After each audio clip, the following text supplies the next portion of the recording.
Hello, and welcome back to Pulling Back the Curtain with Vinny Ali. I'm your host, Vinny Ali. We are on episode 13, folks, lucky number 13. And just so you all know, I am still in the Face of Horror competition.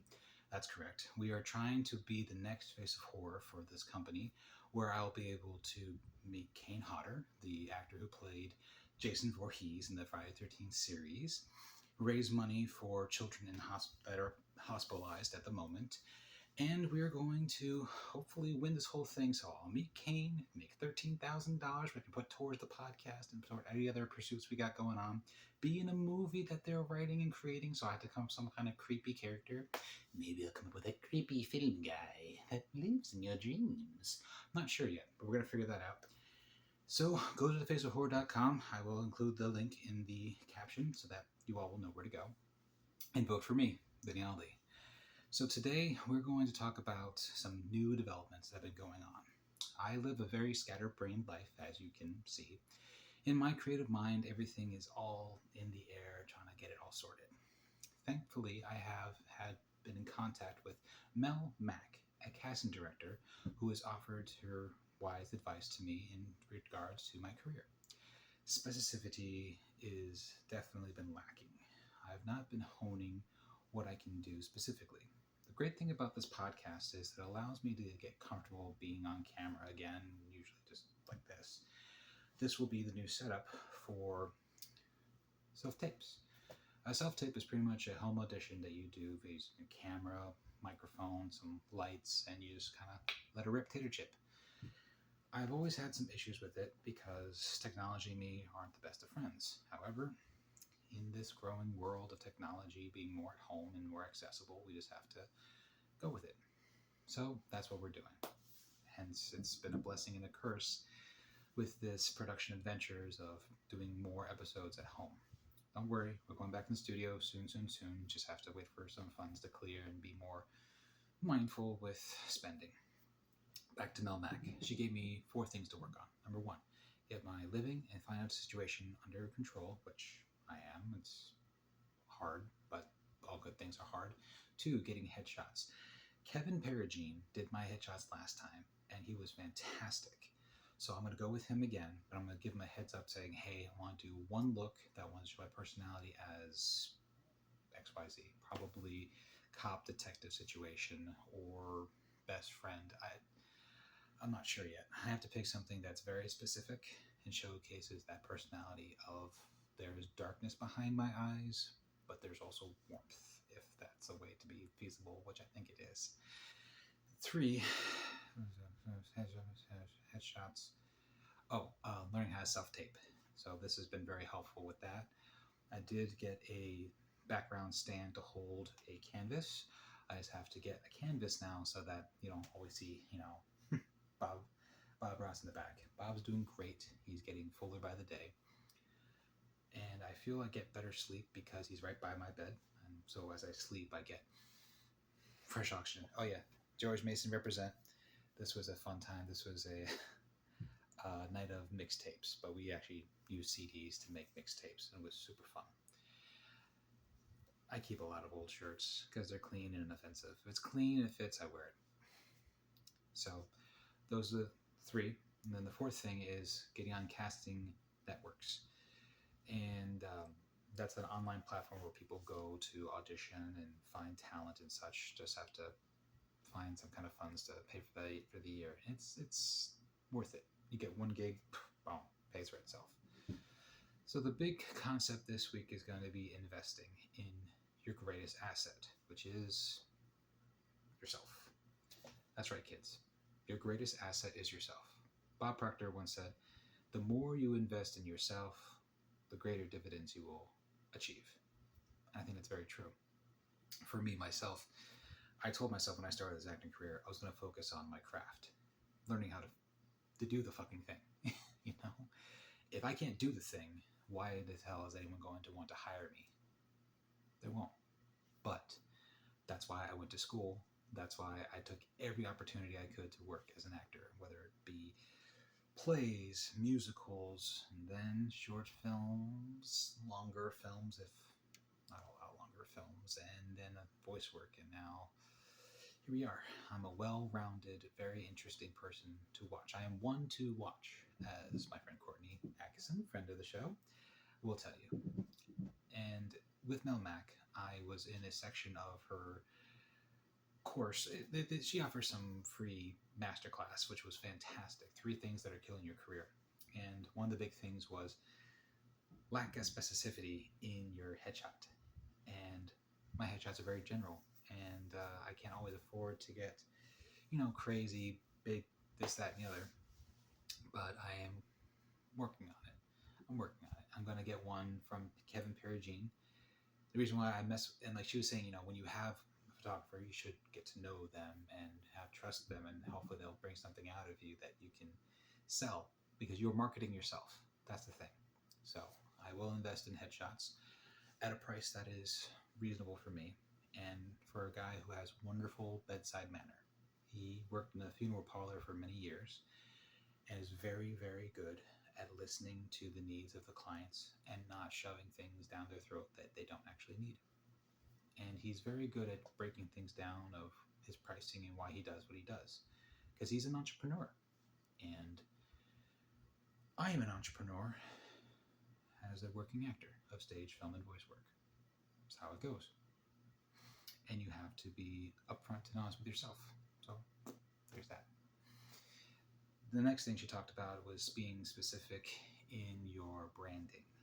Branding, pigeonholing, it's all icky words to me, because I don't want to be just terrorist number 6, the fat guy next door, blah, blah, blah. However, if you can't sell your personality and the way you look to casting directors as is, they're not going to bring you in for work for what you could be, or what you're capable of, or didn't even know you were capable of.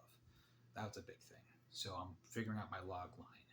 I took a branding class ages ago with Rich Henkels, and it was a very eye-opening experience, because I never really thought about, who I look like and what I can play and such. But I broke it down. I did.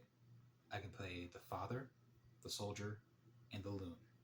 Now, the father, loving, nurturing, uber protective of those around him. The soldier, stoic, follows orders, does what needs to be done, no questions asked, will lay down his own life before he lets anyone else get hurt. And the lunatic, someone that can go from bouts of mania to creepy depression states just because it just makes him feel alive. And that's where I figured that out from there.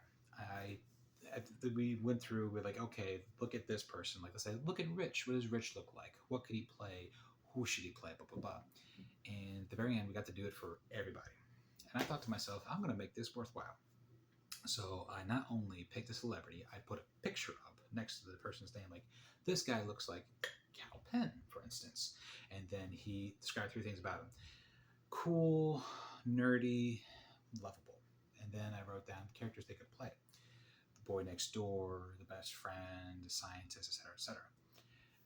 People saw that. I did that for everybody. They're like, this is a great idea. I'm going to do that myself. And when I was taking Mel's class, I was like, whoa, what's my log line?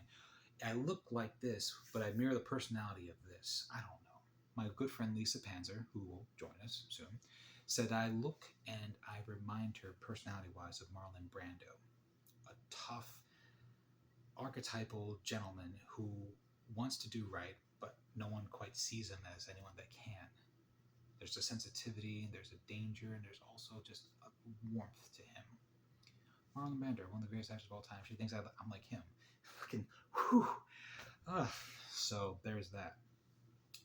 And I was going through my notes from the branding class. Like I said, I'll make it all come together. And one of the things it says, someone says, you're like Vincent D'Onofrio from Law and Orders for You. And I thought to myself, yes, I'm very much a thinker by myself. I'm in my own world. I am a little bit narcissistic because I feel I know what the hell I'm doing, and I'm going to... My 3 rules of acting is this. I'm going to do whatever the hell I want until you tell me otherwise. I take direction very well, and I start something, and I will finish it to the end until you tell me something else. That's how I work as an actor.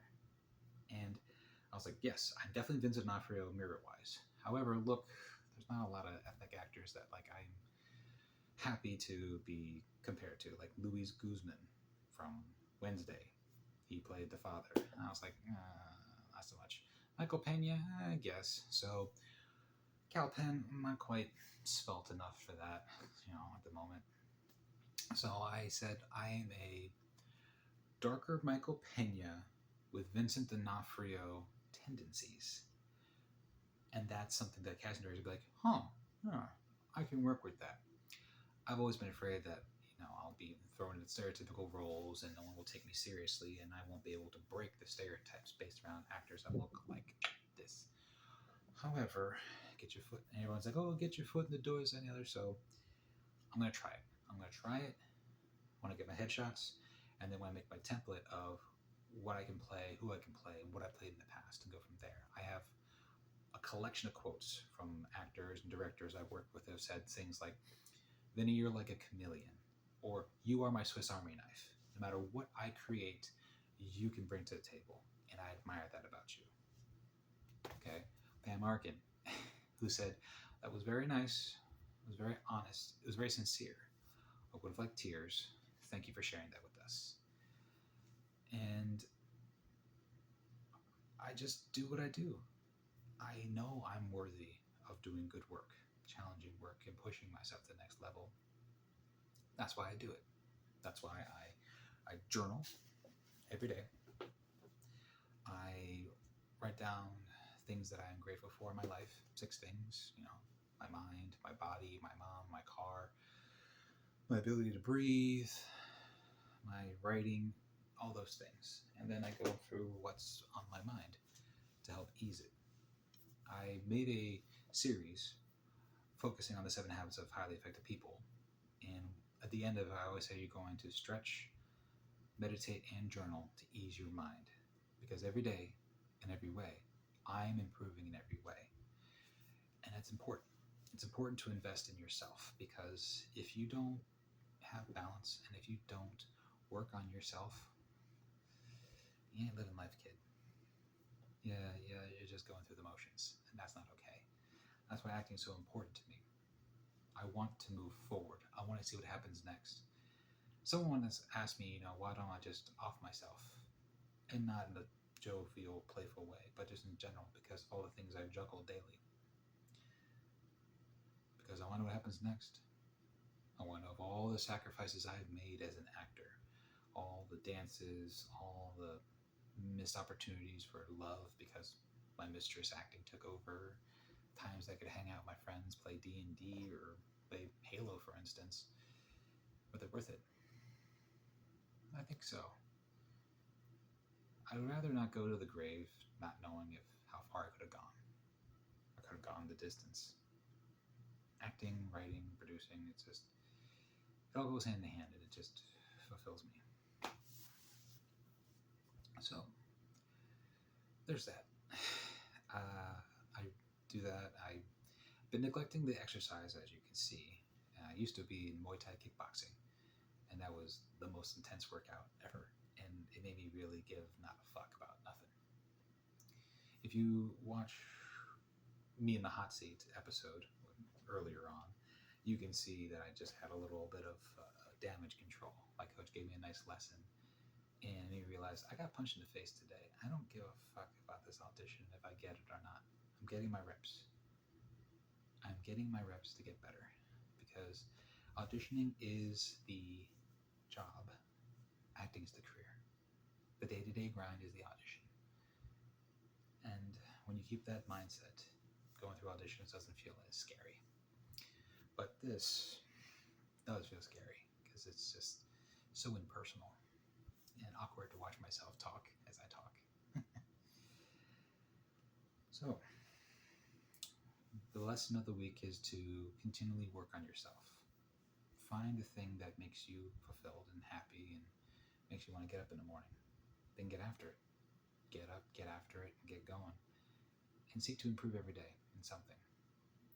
I also use this app called Duolingo. It's a fabulous app. It's free, where you can learn different languages like Spanish, Italian, French, Japanese, even Klingon, I'm pretty sure, and maybe some Irish languages.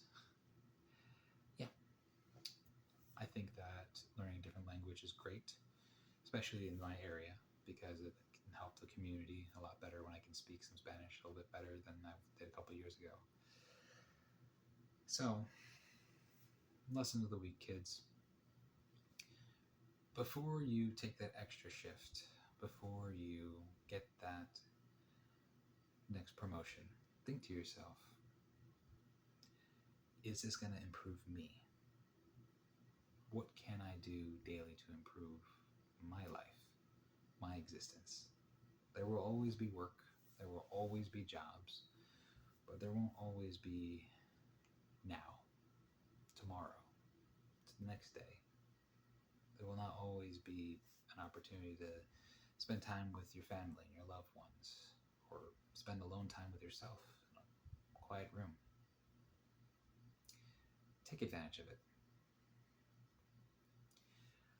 Well, this has been Pulling Back the Curtain with Vinny Ali. I'm your host, Vinny Ali, and remember, work on yourself more than you work at your job. It will pay you in greater dividends. Thank you for your time, guys.